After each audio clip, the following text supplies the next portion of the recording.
तो ये हेडिंग क्या लिखे हुए हैं हम लोग, summarise all the results of parallel lines, है ना। या यहाँ पे ऑन भी लिख सकते हो। पैरेलल लाइंस के ऊपर जितने भी रिजल्ट्स हम लोग पढ़े हैं, जो आपके एनसीईआरटी, आर.एस. अग्रवाल, जितने भी आर.डी. शर्मा, कोई भी बुक आप उठा लो, उसके क्वेश्चंस पैरेलल लाइंस वाले और लाइंस एंड एंगल वाले बना सकते हो तुम।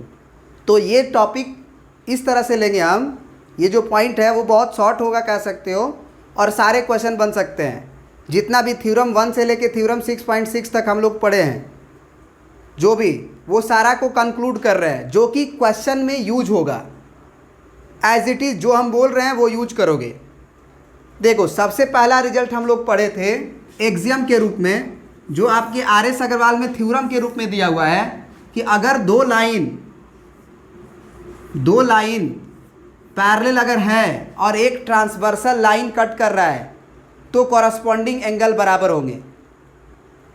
पहला रिजल्ट, कॉरस्पॉन्डिंग एंगल बराबर होंगे। दूसरा रिजल्ट, ऑल्टरनेट इंटीरियर एंगल बराबर होंगे। तीसरा रिजल्ट, बताओ जल्दी जल्दी, एक ही तरफ के इंटीरियर एंगल का सम 180 डिग्री होगा। तो ये सारा रिजल्ट जो है अब हम लिखने जा रहे हैं, है ना। सबसे पहले अगर हम ये तुरंत अगर एक बात बोले कि एल लाइन एम के पैरेलल आपको दिया गया है, तो आप क्या क्या रिजल्ट फटाफट बोल सकते हो। पहला रिजल्ट बोल सकते हो कि अगर एल और एम पैरेलल हुआ तो कॉरस्पॉन्डिंग एंगल आपस में क्या होंगे, कॉरस्पॉन्डिंग एंगल्स आर, बोलो, इक्वल। दूसरा रिजल्ट क्या बोलोगे, फटाक से जल्दी बोलो।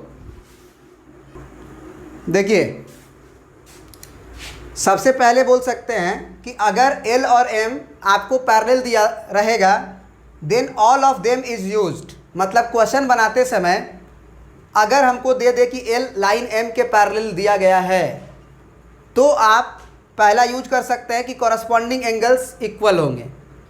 तो आपको कॉरस्पॉन्डिंग एंगल्स पहचानने आना चाहिए।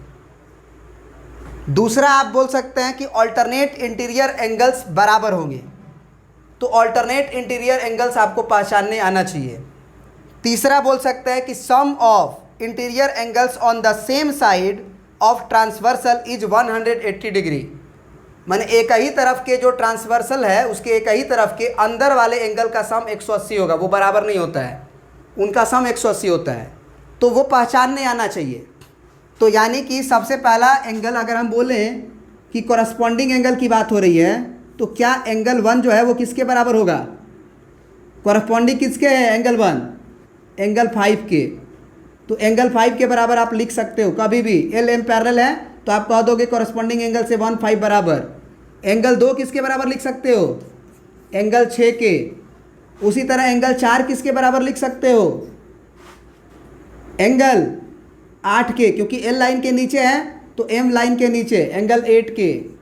उसी तरह एंगल 3 किसके बराबर होगा, एंगल 7 के, क्योंकि वो भी लाइन के नीचे है और ये भी लाइन के नीचे है। तो एक जैसा एंगल को कॉरस्पॉन्डिंग एंगल बोलते हैं, जैसा ऊपर वैसा नीचे। उसी तरह से ऑल्टरनेट इंटीरियर एंगल्स का जोड़ा बताओ, alternate interior angles are equal. तो ऑल्टरनेट इंटीरियर, तो इंटीरियर में अगर बात होगा तो 3, 6, 4, 5 की बात होगी, और अल्टरनेट का मतलब एक छोड़ के। तो एंगल 4 का बात होगा यदि, तो एंगल 4 किसके इक्वल होगा, एंगल 6 के। एंड एंगल 3 किसके इक्वल होगा, एंगल 3 एंगल 5 के। लास्ट रिजल्ट कि ट्रांसवर्सल के एक ही तरफ के अंदर वाले एंगल का जोड़ 180 होगा। तो ये चीज़ हम कह सकते हैं, लास्ट रिजल्ट कि 4 और 5 का सम बराबर नहीं होगा। 4 और 5 का सम जो है वो 180 डिग्री होगा। ये सब रिजल्ट आप याद रखिएगा। और एंगल 3 और 6 का सम क्या होगा, एंगल 3 और 6 का सम क्या होगा, 180 डिग्री। अब केवल यही नहीं, अब इसका उल्टा भी सही है। इसका उल्टा क्या है, जैसे कि हमको एल और एम पैरेलल नहीं दिया हो, लेकिन कॉरस्पॉन्डिंग एंगल बराबर दे दे, चाहे अल्टरनेट इंटीरियर एंगल बराबर दे दे, चाहे एक ही तरफ के ट्रांसवर्सल लाइन के एक ही तरफ के एंगल का, अंदर वाले एंगल का सम अगर 180 डिग्री दे दे, तो हम बोल सकते हैं कि एल और एम पैरेलल होगा। अगर कॉरस्पॉन्डिंग एंगल भी बराबर दे दे तो भी हम एल एम को पैरेलल बोल देंगे, या फिर अल्टरनेट इंटीरियर एंगल बराबर दे दे, कोई भी जोड़ा, एक जोड़ा कोई भी बराबर दे दे तो हम एल एम को पैरेलल कर देंगे, या फिर अगर एक ही तरफ के एंगल के सम को अभी अगर 180 दे दे तो हम उसे पैरेलल प्रूफ कर देंगे। और ये सारी चीज़ें हम प्रूफ करके आ रहे हैं, इसीलिए हमने चाहा कि एक बार इसको समराइज़ कर दिया जाए क्वेश्चन के बनाने के लिए, ठीक ना। तो ये सब नोट करके आप अपने दिमाग में डाल लीजिएगा। अब चलिए क्वेश्चन बनाते हैं।